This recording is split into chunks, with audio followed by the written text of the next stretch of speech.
So Goo Gone and this rubber roller cleaner and rejuvenator, this is awesome.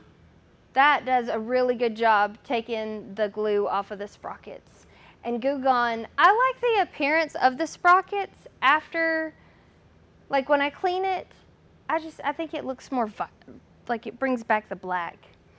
So these are the two main brushes that I use. This one is just easy to get in like cracks, but it's not too hard. It's not gonna scratch it to pieces. And it's really good for getting like in between the sprockets. But I got this cool little kit off Amazon that came with a bunch of different sizes of brushes. And the yellow one's my favorite for this, but we ruined it cleaning rock the other day.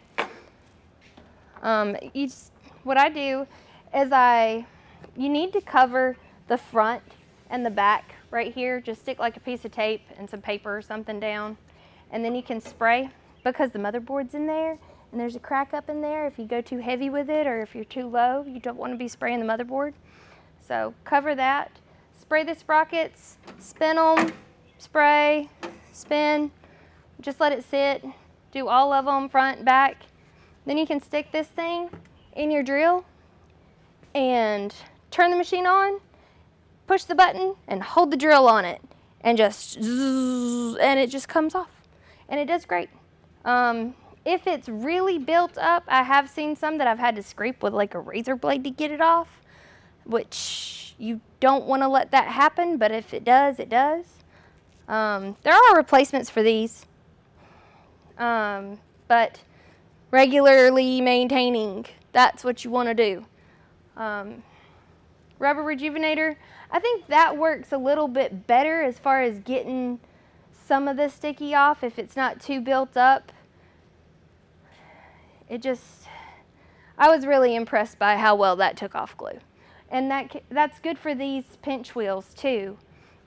You don't want to put too much on it, maybe spray it on your finger and then rub it on it.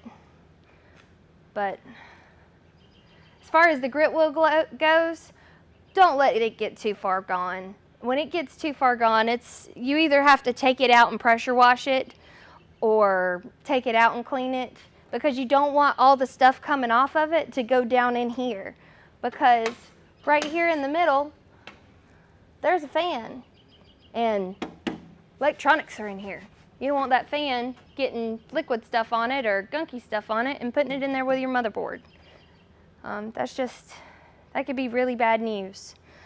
So if you keep it clean though, it's easy to get it off. It's just hard when it turns into cement.